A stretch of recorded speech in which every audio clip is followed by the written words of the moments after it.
Dados tiyang sepuh niki menawi nggadahi manah ingkang awon, kula yakin rutangga teparo raga kali sorupun, gitu.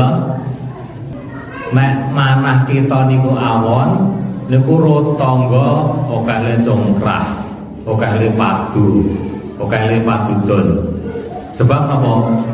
Sithik-sithik nglarangi atine tanggane, sithik-sithik ngrasani tanggane. Iki nek duweni ati sing ala.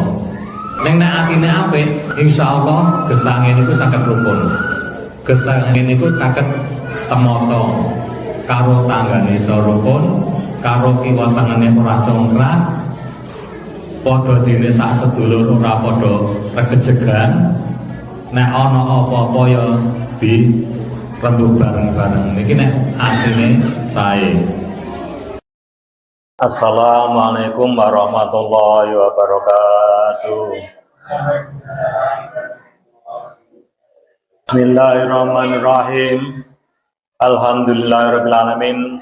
Wassalatu wassalamu ala asyrofil mursalin sayyidina wa maulana Muhammadin wa ala alihi wa sahbihi ajmain.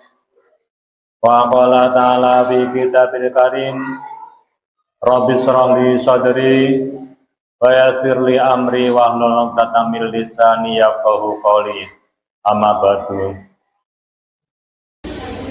Bapak-bapak sesepuh sepuh ingkang tuhu kehormatan, wabil khusus pengurus mushola Al-Hidayah ingkang kawula mulyakaken, ibu-ibu jamaah mushola Al-Hidayah ingkang kawula hormati, monggo sepindah kita menjalankan rasa syukur dumateng rasa dalam Gusti Allah ingkang paring kita panjenengan sedaya kesehatan kewarasan, sehingga kita sonten punika saged rawuh wonten ing punika panggenan kanthi keselamatan tanpa alangan setunggal punapa. Shalawat salam monggo kita ujahaken dumateng junjungan kita Kanjeng Nabi Agung Muhammad sallallahu alaihi wasallam ingkang mawantu-wantu kita panjenengan sedaya ngajeng-ajeng syafaatipun. Bapak-bapak, ibu-ibu ingkang kawula hormati, wonten ing mriki kawula badhe matur ngaturaken hadisipun Kanjeng Nabi ingkang diriwayataken dhateng Imam Bukhari. Bismillahirrahmanirrahim. Allah wa inna fil jasati mudghah. Eling-eling sira kabeh. Wa anna fil jasati mudghah. Temen ana ing saben-saben jasad kuwi duweni sak gumpal darah. In soluhat soluha jasad bulu. Wa in fasadat fasada jasad bulu. Ingkang anposipun wonten jasad kita menika wonten sagumpal darah. Ingkang menawi sae jasad kita panjenengan sedaya ugi sae. Menawi sagumpal darah niku wau sae, mila sedaya tingkah laku kita ugi sae. Wa in fasadat fasadal jasadul kullu. Mongko lamun sagumpal darah kuwi mau ala elek, mongko kabeh tingkah lakune uga ala. Wahya al-qulub, ya kuwi sing disebutke jenenge ati. Dados manah kita panjenengan sedaya niki dados penyetir dhateng lampah kita panjenengan sedaya. Kita panjenengan sedaya saged dados tiyang ingkang sae nggih namung saking manah. Nek manahe awon dados tingkah lakune nggih awon. Napa meneh kita panjenengan dados tiyang sepuh nggih. Dados tiyang sepuh niki menawi nggadahi manah ingkang awon, kula yakin rutangga teparo ra bakal iso rukun. Gitu. Nek manah kita niku awon, niku rutangga okale congkrah, okale padu, okale padudon. Sebab napa? Sithik-sithik nglarani atine tanggane. Sithik-sithik ngrasani tanggane. Iki nek duweni ati sing ala. Ning nek atine apik, insyaallah gesange niku saged rukun.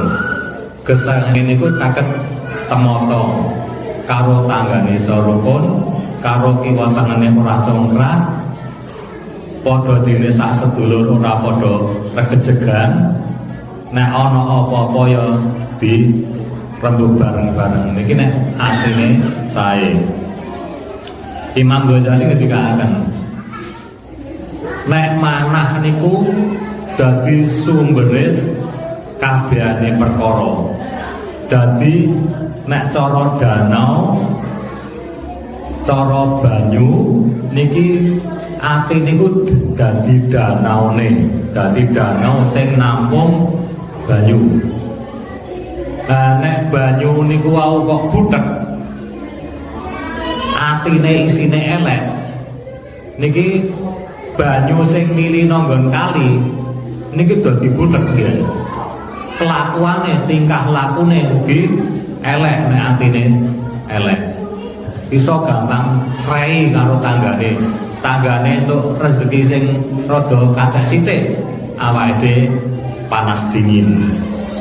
Tanggane iso tuku TV, awake dhewe meri lara panas. Tanggane iso tuku pit motor, awake dhewe kejang-kejang. Tanggane iso tuku lemah, iso tuku mobil, awake dhewe malah dut mati. Nek nek wong atine serai ngoten niku. Ding-dingi Imam Ghazali niku kaya dene danau, nek danane banyune butek, mila sedaya toya sing mili saka danau liwat kali niki nggih dadi butek sedaya.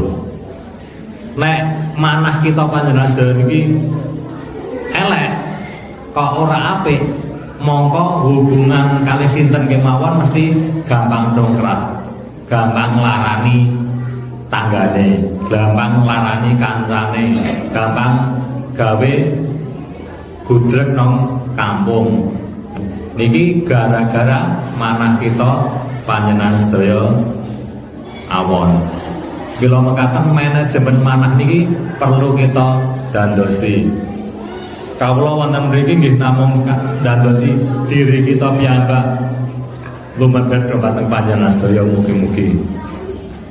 Manah kita panjenengan niki monggo sesarengan didandani digawe sing apik. Soale napa? Senajan to manahe wis apik, nek ra tau diservis, ra tau didandani, mila manah gampang dadi elek. Kados motor niku nek nggo mlaku terus niku walaupun motore sak apik-apike kaya ngopon, akibate nggih wis elek, wis rusak. Nek mesine ora tau diservis. Mila mekaten kanthi Ramadan punika monggo sesarengan nyervis manah kita panjenengan sedaya. Supayane banyu sing mili nang kali kuwi iso bening, kuwi mau danaune ya kudu dikuras. Danaune ya kudu diresiki. Sangkrah-sangkrah sing ana nang nggon danau, ana sing nang nggon blumbang, kuwi mau kudu diresiki ben iline banyu metu saka blumbang saka danau niku iso resik. Mila mekaten sangkrah-sangkrah niki awake dhewe berhubungan karo tangga teparo, berhubungan karo kanca, berhubungan padha dene jamaah. Niki sangkrah sing ngalang-alangi, sing ngregeti manah kita panjenengan sedaya.